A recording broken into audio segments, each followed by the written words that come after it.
Bem, muito boa noite, bom dia, boa tarde, a depender do horário que você esteja assistindo a esse vídeo.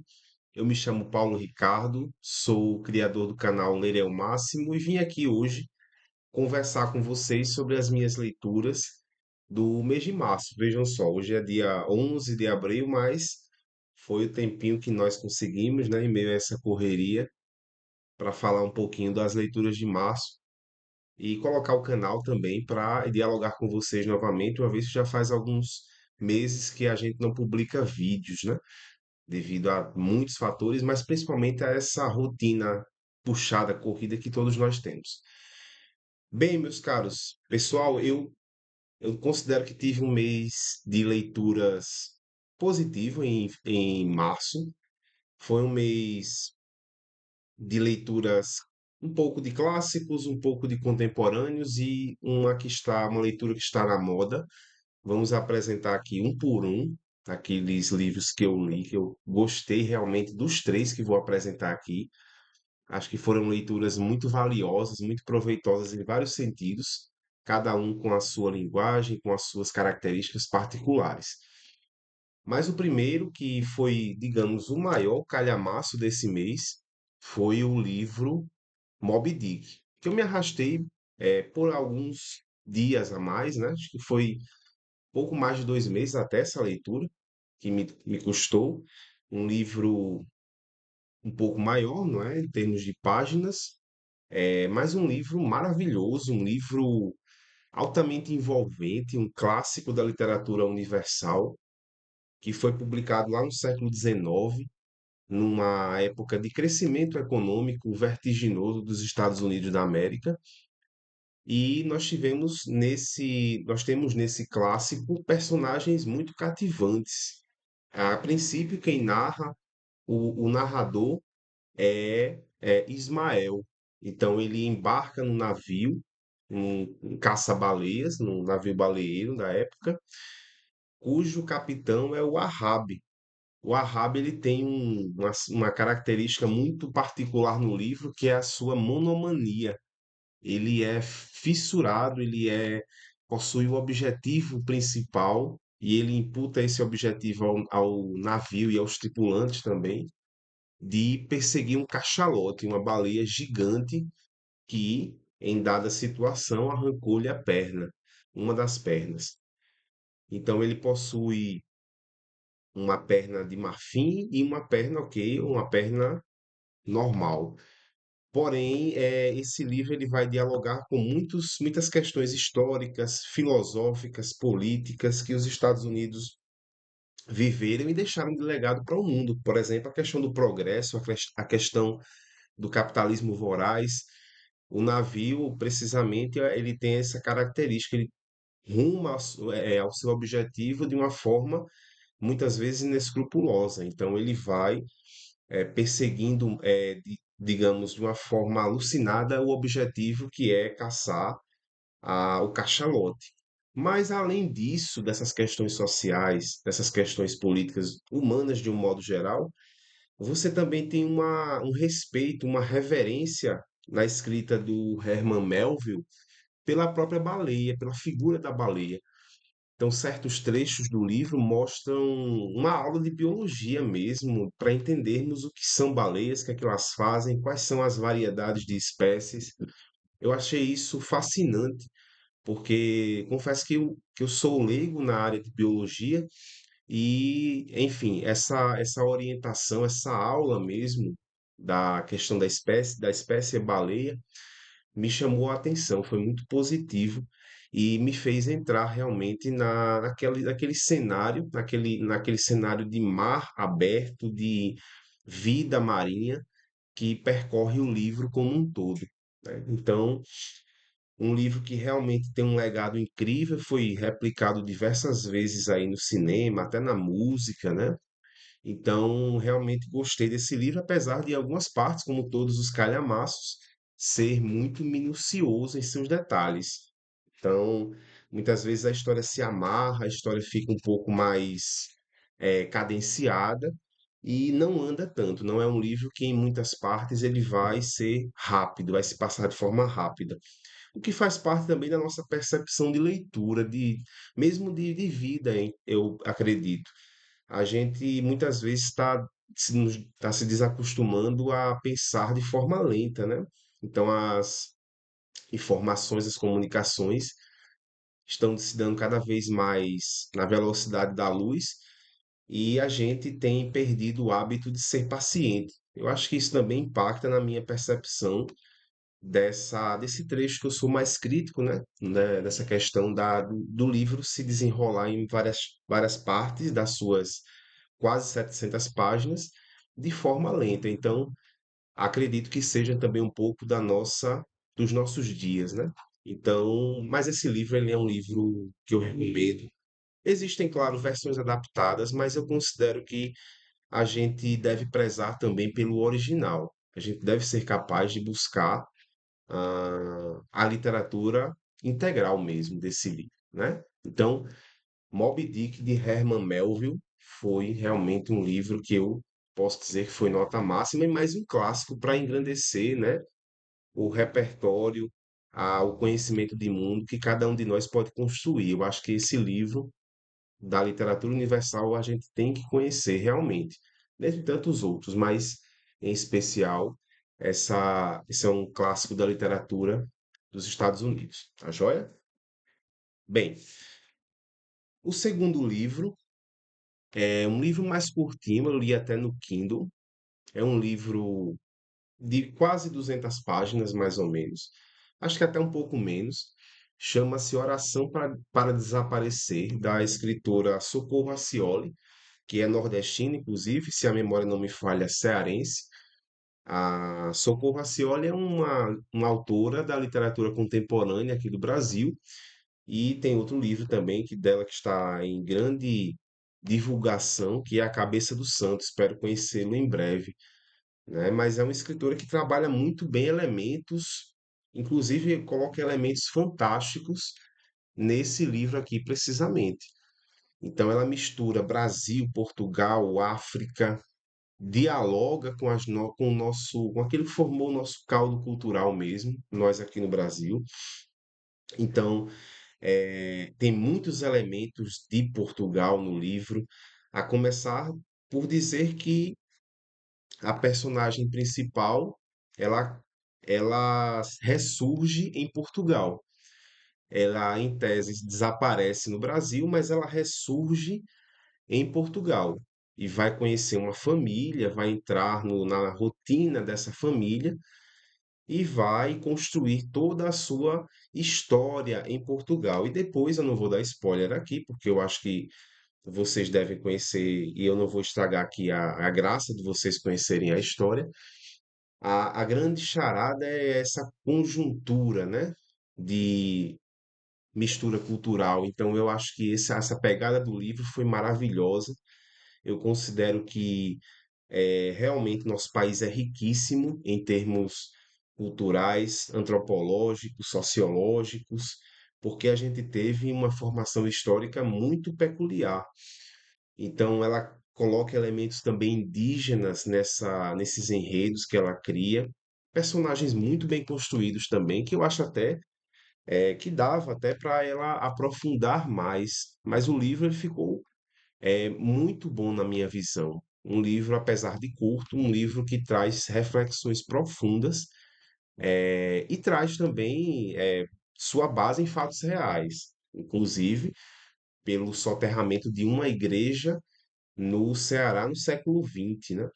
Então é um livro que também tem esse fundo histórico, mas com alguns fatos reais, que eu acho que vale a pena a gente fazer o paralelo com a história.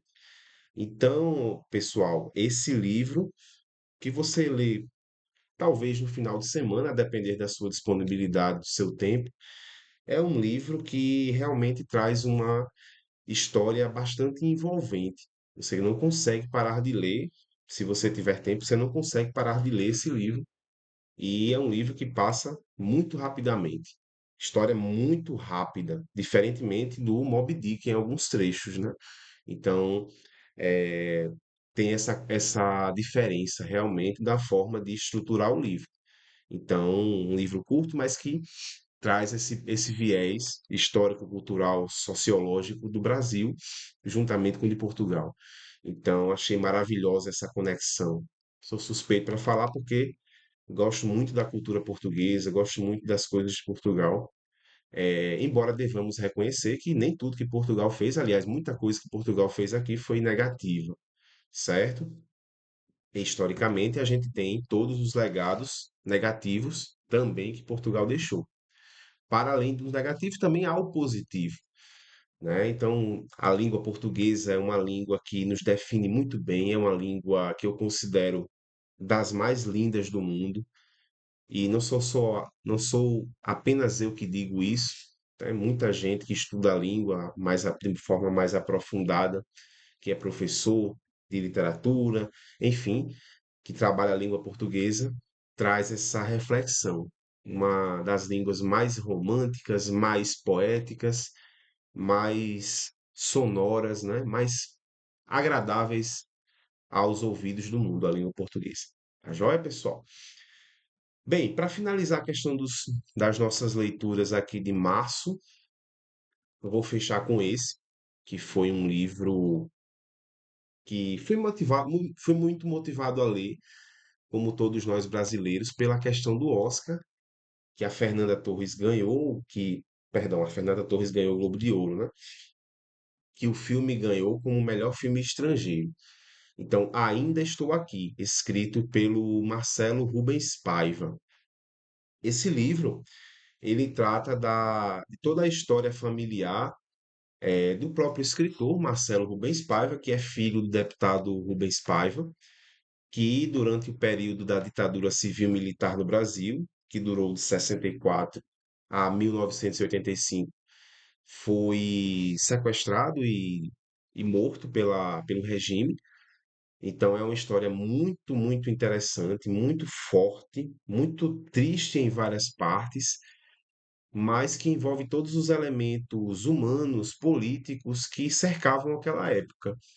Então aqui a gente vê a crueza de um regime autoritário, a gente vê o valor que tem realmente a democracia e pelas as razões pelas quais devemos lutar por ela, não nos deixando levar por ventos que ressurjam em meio a questões autoritárias. Então a gente precisa defender com unhas e dentes a democracia, e esse livro mostra em grande parte por quê, né? O porquê, as razões pelas quais devemos defender a democracia. Então a dignidade das pessoas, a liberdade política, a questão da luta por justiça social, tudo isso está aqui feito nesse belíssimo livro, que é um romance, acaba sendo, perdão, não um romance, mas uma história de formação da vida do próprio Marcelo Rubens Paiva, desde sua infância até os dias contemporâneos. Mostra também como a infância se modificou bastante do tempo dele para cá, né? O brincar da criança, eu achei essa parte interessante. A relação dele com a mãe, sobretudo a questão da velhice, do Alzheimer, que é um recorte que dá origem ao filme, né? Então eu acho que são duas coisas. Eu não assisti ao filme, portanto não me dei spoiler, mas eu acho que conhecendo as duas vertentes, tanto o filme quanto o livro, a gente fica com uma visão muito bem construída sobre esse período terrível da nossa história que a gente tem que estudar, tem que lembrar, eh, naturalmente, porque a gente não pode repeti-lo, não pode abrir mão dos nossos valores tão duramente construídos ao longo do tempo. E com muito sangue, muitas prisões, muitas torturas envolvidas para a gente conseguir a democracia que nós temos hoje, não é? Então, eu considero que esse livro foi maravilhoso, uma belíssima escrita. Posso dizer que ele se encaixa nessa categoria de livros que você não consegue parar de ler, assim como o da Socorro Acioli, O Coração para Desaparecer. E é um livro que justamente tem essa pegada cidadã política que a gente deve construir enquanto país. Tá joia, pessoal? Então, assim, em termos de filmes, confesso que não foi um mês que eu vi muitos filmes, mas continuei algumas séries que eu estou assistindo, né? Especialmente Breaking Bad. Estou na penúltima temporada, é uma série muito premiada que fala do Walter White, um professor de química que, devido a várias circunstâncias, acaba produzindo metafetamina, uma droga muito pesada, na região de fronteira dos Estados Unidos com o México. E tenho adorado essa série, de verdade. Tô, como eu disse a vocês no começo, na penúltima temporada. Então é uma série fantástica, uma série que tem me agradado em cada episódio, né? E estou ansioso para a última temporada, para o final. Não me contem, essa série é antiga, né? Relativamente antiga, de 2011 por ali. Então, mas está disponível na Netflix para quem quiser, para quem tiver interesse em assistir ou reassistir, se for o caso. Bem, posso dizer aqui, fazer menção honrosa às séries que vi no passado recente, em meses recentes, a começar pelos bastidores do futebol, não é? Que é uma área que também me interessa muito. A começar pela Mão do Eurico, documentário, uma série documental, melhor dizendo, disponível no Globoplay, que mostra toda a trajetória desde da sua raiz familiar, vinda de Portugal, de Eurico Miranda, que foi presidente, foi dirigente, presidente e vice-presidente do Vasco durante vários anos, e que morreu recentemente, deixando o Vasco numa situação muito complicada, né? A nível financeiro, a nível esportivo, a nível institucional. O Vasco da Gama é um grande clube com uma grande torcida, porém não consegue reerguer-se. eh, isso contando 25 anos, pelo menos, que nós estamos vendo o Vasco da Gama não sendo um clube competitivo a longo prazo. Tivemos ali no ano de 2011 que o Vasco foi muito bem, mas o documentário ele mostra como o personagem Eurico Miranda se adaptou à sua época inicialmente, sempre muito presente, muito ligado à questão portuguesa no Rio de Janeiro, à questão de sua família, dos costumes de Portugal, porque diferentemente do que muita gente pensa, o Vasco da Gama não é fundado por portugueses ricaços ou portugueses bem de vida. O Vasco da Gama é fundado por uma onda migratória que veio de Portugal, mais uma onda migratória que fugia da pobreza, que fugia do atraso que Portugal tinha no final do século XIX. Então, o Vasco da Gama ele é fundado por essa colônia portuguesa, constrói o estádio de São Januário, em 1927, e tem no seu viés uma luta, um combate contra o preconceito, porque o Vasco foi inquirido a deixar de lado seus atletas negros, analfabetos e operários que faziam parte do seu plantel quando começou a competir com os clubes da Liga Metropolitana da época, inclusive Flamengo e Fluminense, que faziam parte junto com outros clubes. Então o Vasco manteve esses atletas nessas condições sociais e numa época que o Brasil havia recém saído da escravidão, imagine-se, e o futebol era um evento social reservado inicialmente às elites e que só veio a se tornar popular por medidas como essas do Vasco, a resposta histórica. E o Vasco de Eurico, né? Eurico vem depois nessa esteira. E o Vasco de Eurico ele vai ter um período muito conturbado, seguido por um período de vitórias, por um período de tricampeonatos cariocas, tricampeonato carioca, melhor dizendo, títulos brasileiros, títulos continentais.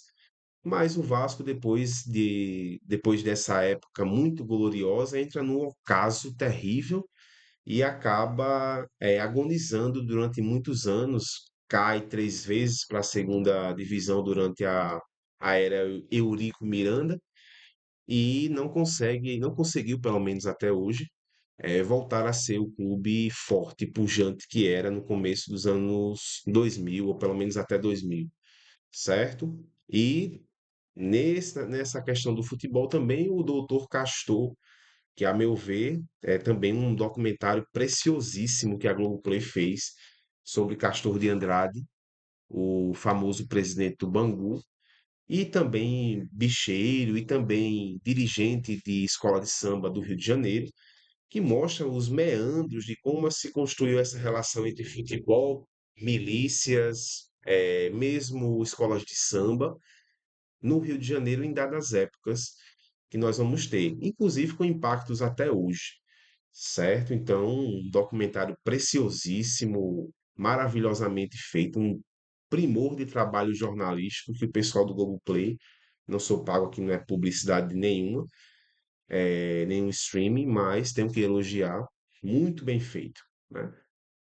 Então, meus caros amigos, muito obrigado pela atenção de vocês. Se você assistiu, se você viu, se você leu algum desses filmes, dessas séries, desses livros que eu mencionei, deixa sua opinião também nos comentários. Fala o que você achou desses livros, dessas séries, desses filmes. Filmes não, que eu não citei, né? Desses livros, dessas séries. E dá tua opinião, compartilha, curte o vídeo. E é isso, pessoal. Em breve voltaremos para mais um diálogo sobre leituras, sobre filmes, sobre séries, sobre cultura de uma forma geral. Tá joia? Agradeço a audiência de cada um de vocês. Se cuidem e um abraço. Até logo.